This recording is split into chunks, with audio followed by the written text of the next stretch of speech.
Pemirsa, aksi penipuan dengan aplikasi kencan di media sosial kembali terjadi. Pelaku menjerat korbannya dengan bujuk rayu dan tipu daya investasi fiktif. Baru-baru ini, polisi unit reserse kriminal Polsek Gambir, Jakarta Pusat menggerebek sebuah ruangan di salah satu apartemen Jakarta Pusat.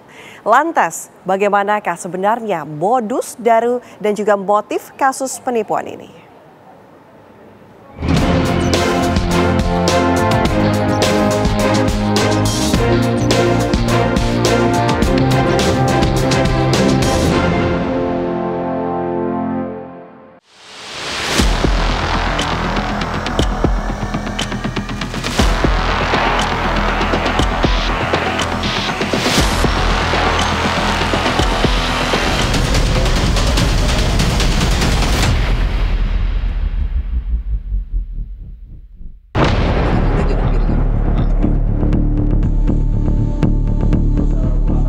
Usut punya usut, salah satu ruangan di apartemen di wilayah Jakarta Pusat menjadi lokasi bagi jaringan aksi penipuan melalui aplikasi kencan di media sosial.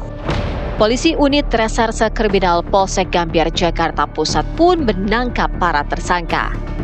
Satu hari saya harus mencari 5 pelanggan, Pak. 5 pelanggan. Dari 5 pelanggan itu kamu udah berapa? Saya tidak, terkadang dapat, terkadang enggak, Pak. Oh, enggak. Jadi untuk satu bulan ini kamu dapat gaji juga?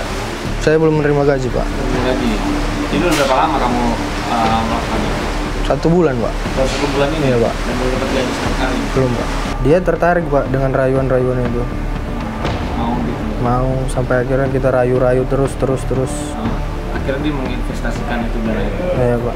Paling besar berapa dana yang diinvestasikan oleh korban-korban yang kamu dapat? Saya $100, Pak. $100? Iya, Pak. Dari informasi Elvandro, polisi juga mendapatkan satu nama lainnya, Nyoman Budi. Nyoman diketahui berperan sebagai atasan Elvandro atau orang yang mengawasi serta berkomunikasi dengan operator.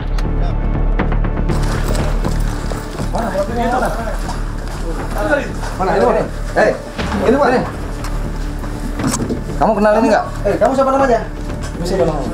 Nyoman, Pak. Hah? Nyoman. Polisi akhirnya membekuk Nyoman di sebuah warung makan yang masih berada di Jakarta Pusat. Dalam interogasi, Nyoman mengakui bagian dari sindikat penipuan dengan menggunakan aplikasi kencan ini. Nyoman juga bertanggung jawab terhadap belasan karyawan yang bertugas sebagai operator. Tak sampai di situ, Nyoman juga mengaku setiap aksinya dilaporkan kepada pimpinan yang lebih tinggi. Sang bos bernama AJ, warga negara Tiongkok. Oh, Pak, biasanya sih tinggal di apartemen, Pak. Kalau lu bilang orang asing, dia bisa bahasa Indonesia? Tidak, Pak. Lah, terus komunikasi gimana? Ya saya bisa bahasa Mandarin, Pak. Kamu bisa bahasa Mandarin? Iya, Pak. Selain kamu siapa lagi? Apa semua bisa pakai bahasa Mandarin? Tidak, Pak. Tidak, Pak. Ada yang lain? Ada Siapa? si Rudi, Pak. Rudi? Apang, Pak. Apang alias Apang? Iya. Yang sudah saya amankan tadi ya? Iya. Di apartemen? Iya, Pak. Iya, Pak. Bosmu sering ke apartemen? Kadang-kadang, Pak. Dia tinggal di apartemen nggak? Iya, Pak. Kadang dia pergi keluar, kadang dia di apartemen gitu, Pak.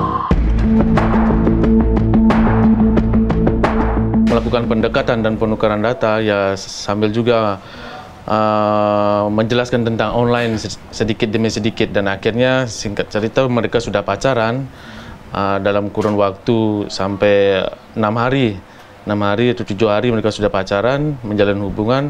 Akhirnya mulailah dari 6 hari itu, selang 2 hari lagi ke 8 harinya ya kita mulai operator memulai mendoktrin pelanggan korban untuk join untuk membuka toko online.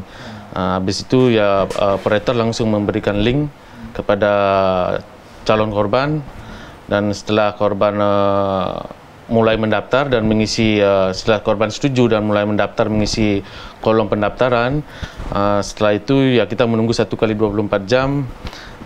Setelah itu toko disetujui dan korban mulai memilih barang untuk diletakkan di instalasi toko dan untuk dijual. Setelah korban memilih barang dan orderan itu bakalan turun, itu yang dilakukan oleh bos kita, melakukan pembelian fiktif dan setelah ada orderan turun dan si korban pun juga istilahnya karena merasa sudah ada orderan turun, korban harus melakukan deposit terlebih dahulu untuk menyelesaikan pesanan. Jumlah deposit itu biasanya berapa ya? Itu di awal bisa 100 sampai 300 biasanya. Juta ya? Enggak, 300 US dollar. Oh, US dollar.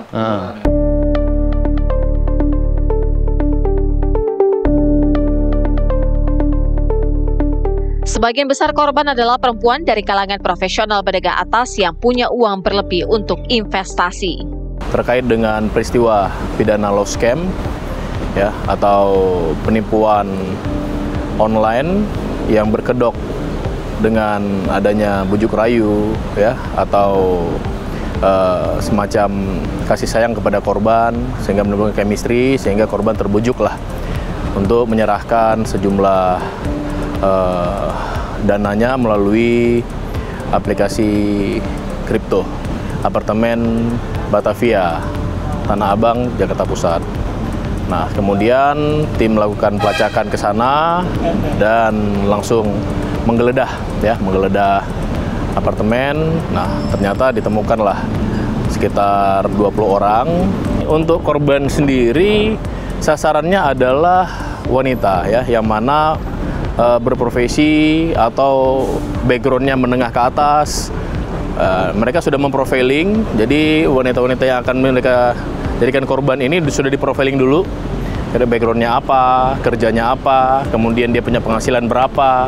Nah, di situ baru mereka masuk dengan memasang foto-foto pria-pria yang menarik, yang menggunakan foto-foto anonim atau dia menyiapkan talent di situ, ya. Kemudian dia mengajaklah di situ, sehingga proses ini tidak cepat, bisa berapa hari. Nah, tidak semuanya juga berhasil. Yang sudah berhasil, yang masuk ke dalam WhatsApp tadi, baru ke aplikasi Wish.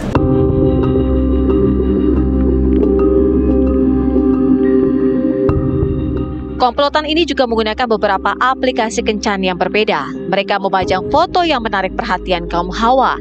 Setelah membangun kedekatan emosional, pelaku mengelabui korbannya untuk berinvestasi. Definisi dan karakteristik dari love scam ini sebenarnya adalah penipuan gitu, di mana pelaku itu membangun hubungan emosional dengan korban untuk mendapatkan keuntungan finansial gitu. Nah, jadi modusnya itu adalah pasti menggunakan identitas palsu, kemudian dia melakukan grooming ya, grooming emosional gitu. Jadi grooming ini membangkitkan hubungan intens gitu dengan korban, memberikan perhatian yang sangat bagus sekali gitu. Nah, biasanya memang yang jadi korbannya itu adalah orang-orang yang kurang perhatian gitu. Lantas bagaimana pencegahan agar tidak terjebak penipuan seperti ini? Ya, jadi ini tugas dari Komdiki ya, harus terus-menerus mengingatkan. Karena harus terus-menerus gitu setiap hari gitu. Karena masyarakat ya harus melindungi diri karena literasi digital di kita tuh masih lemah. Polisi hingga kini masih memburu warga negara Tiongkok AJ yang diduga otak di balik komplotan penipuan aplikasi daring ini yang dialihkan dalam mata uang kripto. Tim TV One mengabarkan.